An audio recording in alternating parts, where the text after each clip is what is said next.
Hello guys, welcome back to കടലുണ്ടിലാവും.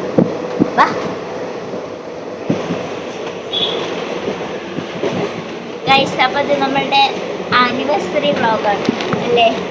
നമ്മളുടെ ആണോ? നമ്മളുടെയാണ്. പക്ഷേ വെഡിങ് ആനിവേഴ്സറി പാത്തുവിൻ്റെയും ഫിറുവിൻ്റെയും. അപ്പോൾ നമ്മൾ ഫിറു ഗായ്സ്, നിങ്ങൾ കേൾക്കാൻ പറ്റുന്നുണ്ടോ?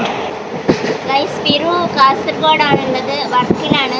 അപ്പോൾ നമ്മൾ ഫിറുവിന് സർപ്രൈസ് കൊടുക്കാൻ കോഴിക്കോട് നിന്ന് കാസർഗോഡേക്ക് പോവാണ് അല്ലേ? അവിടെ എത്തിയിട്ട് ഫിറുവിനോട് ഞാൻ ആദ്യം പറഞ്ഞു വരുന്നു എന്ന്.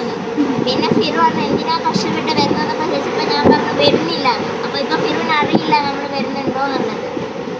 ഓക്കെ, സർപ്രൈസ് അവിടെ എത്തിയിട്ട് അറിയാം സർപ്രൈസ് ആവുകയില്ല. ഇതുവരെ വിളിച്ചിട്ടില്ല, വിഷ് ചെയ്തിട്ടൊന്നുമില്ല. രണ്ടാളും പടക്കത്തില്ല. പട പോണ വഴിക്ക് വിശേഷങ്ങൾ പറയാൻ ഇവിടെ കാണും. നമ്മൾ ഫിറുവിന് വേണ്ടിയിട്ട് രാവിലെ കുറച്ച് ഫ്രണ്ടോട്ട് വന്നു. കേൾക്കില്ല, രാവിലെ 5 മണിക്ക് എണീറ്റ് നല്ല ചിക്കൻ കറി വെച്ചിട്ടുണ്ട് ഫിറുവിനെ കൊണ്ട് കൊടുക്കാൻ. ഇതാണ് കറിയാണ്. നമ്മൾ ഡിസബിലിറ്റി കോച്ചിലാണ് കേട്ടോ യാത്ര ചെയ്തത്. എനിക്കും കൂടെ ഒരാൾക്കും ഡിസബിലിറ്റി കോച്ചിൽ പോരാൻ പറ്റും. അപ്പം നമുക്ക് കംഫർട്ടബിളായിട്ട് യാത്ര ചെയ്യാൻ പറ്റുന്നുണ്ടായിരുന്നു. അങ്ങോട്ടേക്ക് പോകുമ്പോൾ ഭയങ്കര എക്സൈറ്റ്മെൻ്റ് ആയിരുന്നു. എങ്ങനെയെങ്കിലും അവിടെ എത്തിയാൽ മതി എന്നുള്ളൊരു സാധനമായിരുന്നു എൻ്റെ ഉള്ളിലുണ്ടായിരുന്നത്. അങ്ങനെ നമ്മൾ അവിടെ എത്തി. ഒരു 2.5 മണിക്കൂർ ഇവിടുന്ന് കാസർഗോഡേക്കുള്ളൂ. ഞാൻ ആദ്യമായിട്ടാണ് കാസർഗോഡ് വരുന്നത്. അതിൻ്റെ ഒരു സന്തോഷം കൂടെ ഉണ്ടായിരുന്നു. ഞാൻ ആകെ പോകാനുണ്ടായിരുന്ന ഒരൊറ്റ ഡിസ്ട്രിക്റ്റ് കാസർഗോഡ് മാത്രമായിരുന്നു. ഗൈസ്, നമുക്ക് ഏതായാലും ഇവിടെ വരെ വന്നല്ലേ, അപ്പോൾ നമുക്കൊരു കേക്കൊക്കെ വാങ്ങിയിട്ട് ഫിറുവിനെ കാണാൻ പോവാം. അപ്പം കേക്ക് വാങ്ങാൻ വീട്ടേക്കുവാണ് ഗൈസ്. അപ്പം ഫിറുവിന് എന്നെ അറിയെങ്കിലും ഫിറുവിന് ഇത് മനസ്സിലാവും. കാരണം ഞാൻ എന്ത് റിസ്ക്കും ഇതിന് വേണ്ടി എടുക്കുന്നവന് അറിയാം. അപ്പം ഫിറുവിന് മിക്കവാറും അറിയണ്ടാവും ഞാൻ വരുന്നുള്ളത്. നമുക്ക് നോക്കാം അവിടെ എത്തിയിട്ട് എങ്ങനെയാണ് എന്നുള്ളത്. നല്ല ചൂടുണ്ട്. അങ്ങനെ നമ്മളൊരു ചെറിയ കേക്കൊക്കെ വാങ്ങിയിട്ട് ഫിറുവിൻ്റെ അടുത്തേക്ക് വീണ്ടും യാത്ര തിരിച്ചു. നമ്മളവിടുത്തെ ഒരു ഓട്ടോ വിളിച്ചിട്ടാണ് കേട്ടോ CUK, സെൻട്രൽ യൂണിവേഴ്സിറ്റി ഓഫ് കേരളയിലാണ് ഫിറുവിൻ്റെ ഇപ്പോഴത്തെ വർക്ക്. ഒരു ലൈബ്രറി വർക്കാണ്. അപ്പോൾ അതിൽ സ്കൾപ്ചർ അങ്ങനെയുള്ള കാര്യങ്ങളൊക്കെ ചെയ്യുന്നതാണ്. ഫിറു മാത്രമല്ല, ദീപു, വൈശു, സച്ചു, പിന്നെ വേറൊരാളും കൂടെയൊക്കെ ഉണ്ട്. അപ്പോൾ അങ്ങോട്ടേക്കൊക്കെ പോകുമ്പോൾ മൊത്തം എങ്ങനെയെങ്കിലും അവിടെ എത്തിയാൽ മതി എന്നുള്ള സാധനമാണ്. കാരണം എനിക്ക് അത്രയും എക്സൈറ്റ്മെൻറ്റ് ഉണ്ടായിരുന്നു. കൂടെ ഫർസിയാണ് കേട്ടോ ഉള്ളത്. അങ്ങനെ നമ്മൾ അതായത് അവിടെ ഉള്ളിലോട്ട് ആരെയും കടത്തി വിടില്ല. അപ്പോൾ നമ്മൾ സെക്യൂരിറ്റീനോടൊക്കെ ഒരുപാട് സംസാരിച്ചതിന് ശേഷമാണ് നമ്മൾ ഉള്ളിൽ കയറ്റി വിട്ടത്.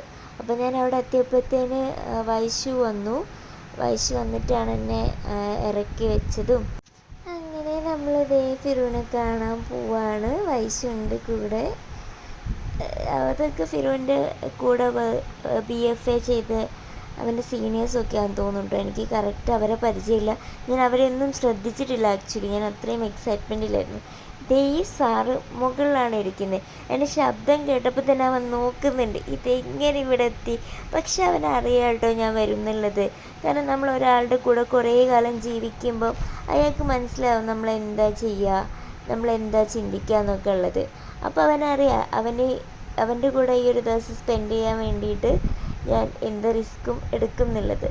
അപ്പം ഇറങ്ങി വരിക അവൻ്റെ കൈയൊക്കെ പൊടിയുള്ളത് എൻ്റെ മേലാവാതിരിക്കാൻ വേണ്ടിയിട്ട് അവൻ്റെ ഡ്രസ്സിൽ തുടച്ചതിന് ശേഷമാണ് എന്നെ ഹഗ് ചെയ്യുന്നത് കേട്ടോ. പിന്നെ നമ്മൾ ഒരു കേക്ക് കട്ട് ചെയ്തു. ഈ കേക്ക് കട്ട് ചെയ്യണതും ഗിഫ്റ്റ് കൊടുക്കുന്നതൊക്കെ വലിയ കാര്യമാണെന്ന് ഞാനിപ്പം വിശ്വസിക്കുന്നില്ല. പക്ഷേ ഒരു സന്തോഷമാണ് നമ്മൾ മധുരം കഴിക്കുക, മധുരം അങ്ങോട്ടും ഇങ്ങോട്ടും പങ്കുവെക്കുക എന്നുള്ളത്. ഇതെല്ലാവരും ചെയ്യണം, എല്ലാവരും ഇത് ഫോളോ ചെയ്യണം അങ്ങനെയൊന്നുമില്ല കേട്ടോ. അങ്ങനെയൊന്നും വിശ്വസിക്കുന്നതും അങ്ങനെ ചെയ്യണം എന്ന് ആഗ്രഹിക്കുന്ന ആൾക്കാരല്ല ഞങ്ങൾ. ഞങ്ങളെ സന്തോഷം നിങ്ങളുമായിട്ട് ഷെയർ ചെയ്യുന്നു. കാരണം നിങ്ങൾക്കത് ഇഷ്ടമാണല്ലോ. പിന്നെ അത് കഴിഞ്ഞിട്ട് ഫിറുവിനോട് ഞാൻ എങ്ങനെ ചോദിക്കുകയാണ്. ഫിറു പൊതുവേ എന്തെങ്കിലും ആഗ്രഹങ്ങൾ വേണം അല്ലെങ്കിൽ ഇന്നത് വേണം എന്നൊന്നും പറയുന്ന ഒരാളൊന്നും അല്ല കേട്ടോ. പക്ഷെ ഞാൻ ഇടയ്ക്കിടയ്ക്ക് ഇങ്ങനെ ഒരു ഹെഡ്സെറ്റ് എന്നിങ്ങനെ പറയുന്നുണ്ടായിരുന്നു.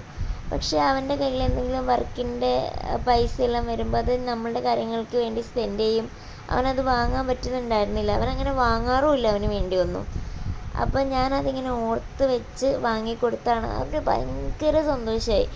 അതായത് അവൻ ഒട്ടും അത് എക്സ്പെക്റ്റ് ചെയ്തില്ല. ഫിറുവിന് സന്തോഷമായപ്പോൾ എനിക്കും ഒത്തിരി സന്തോഷമായി.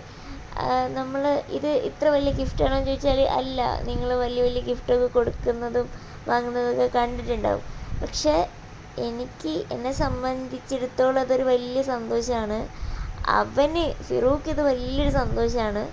നമ്മളുടെ മനുഷ്യർക്ക് ഇങ്ങനെ എന്തെങ്കിലുമൊക്കെ ചെറിയ ചെറിയ സാധനങ്ങൾ വാങ്ങി കൊടുക്കുമ്പോൾ നമുക്കും ഒരു അഭിമാനവും സന്തോഷമൊക്കെ ആണല്ലോ അല്ലേ. അങ്ങനെ അതാണ് ഇന്നത്തെ ഒരു ഹൈലൈറ്റ് എന്ന് പറയുന്നത്. പിന്നെന്താണ്, അവിടെ നിന്ന് അവൻ്റെ അടുത്ത് യാത്ര പറഞ്ഞ് ഇറങ്ങി. ഇനി സാറ് തിരിച്ചു വരണമെങ്കിൽ കുറച്ച് സമയം എടുക്കും, പക്ഷെ സാരമില്ല, അതുവരെ നമുക്ക് വെയിറ്റ് ചെയ്യാം. ഫിറു വന്നിട്ട് പുതിയ വ്ളോഗുകളൊക്കെ വരും, നിങ്ങൾ കാത്തിരിക്കൂ കേട്ടോ. നമുക്ക് വേഗം വീണ്ടും കാണാം. Tata, thank you.